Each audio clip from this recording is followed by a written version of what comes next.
Hey there, my name's Ayam. I'm the founder at Lift Lead, and I'm going to show you how you can get your cold emails to land successfully in your recipients' inboxes way more often.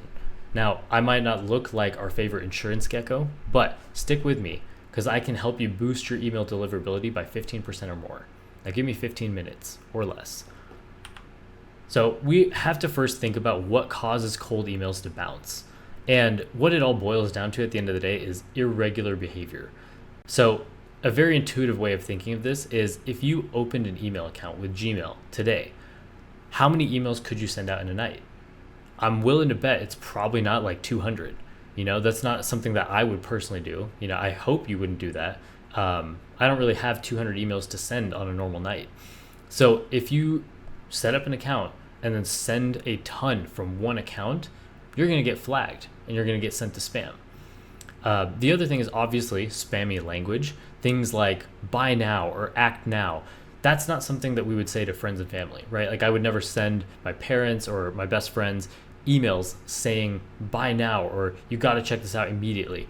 That's not really the way that we talk to people that we care about. The other part, which I briefly touched on just now, is new emails. Keyword new. If you start an email account, if you open it up and then immediately the next day start sending out hundreds of emails, that's going to look a little bit sketchy, right? Like that's not usually how people use email platforms.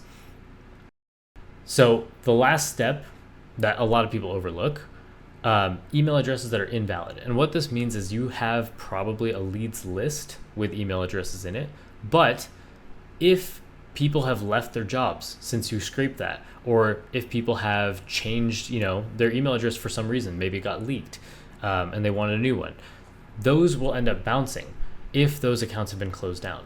So you do have to make sure that they're valid email addresses, or you're going to end up with a very high bounce rate. Now, here are some steps that are very commonly overlooked and most people tend to skip. So the first one is not setting up a proper email infrastructure. You do have to spend a little bit of time and care making sure that your email infrastructure is solid and that you can send things correctly. Because sometimes if server settings are wrong or if you have your mail somehow configured wrong, you're going to end up with bad deliverability. Things are going to bounce. They're not going to get sent to the right place. And you're not even going to realize it until you're already sending things out in the campaign.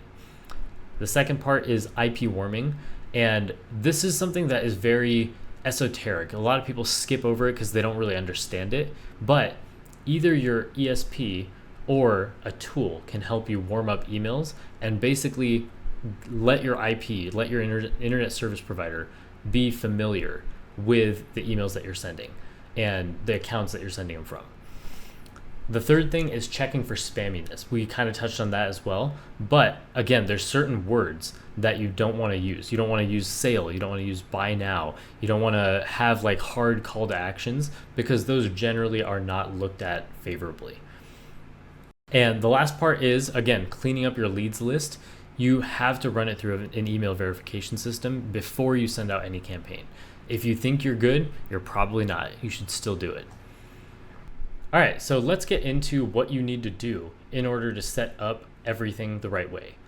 The first step is setting up enough email accounts.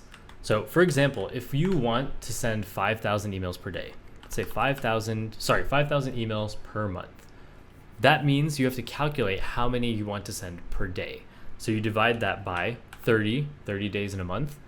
And that means you're going to be sending about 166 emails per day. Now, the small caveat here is that emails start getting flagged if you start sending high volume from one account. And one account, let's say, can send about 30 to 50 emails. So erring on the side of caution, let's go with like 30 emails. So dividing this number by 30 more emails, that gives you 5.5 accounts, or rounding up 6 accounts that you need in order to reach 5,000 emails per month. The second thing that you need to do is you need to warm up your emails. And you, again, can reach out to Microsoft, or you can use a cold email tool that will actually help you warm your emails. I like to use SmartLead personally, and I've put a link to it in the description below. If you find this content helpful, consider subscribing using that link, and it'll give me a little bit of a commission. So Smart Lead, what it does is it allows you to connect all of your email accounts into one system here. And you can see I have about 45 emails set up. So I have quite a large scale operation. You might not need as much. So you go ahead and add your Microsoft accounts that you created into here. And what you're gonna do is when you connect them, it'll give you an option under warm-up to enable warm-up. And you're gonna always leave this on with a ramp up of 5, which means it's basically going to be always sending some safety emails throughout your campaign, which keeps it from being flagged as a spam email account. Now, the third step, and this is very, very easy and very tempting to skip over because it is a little tedious, but you have to run your email through a spam checker. And what I use is Mail Meteor. This is a great tool, and you go to spam checker and you can see the sample copy that's placed in here. It's highlighted these words that sound a little bit sketchy for some reason.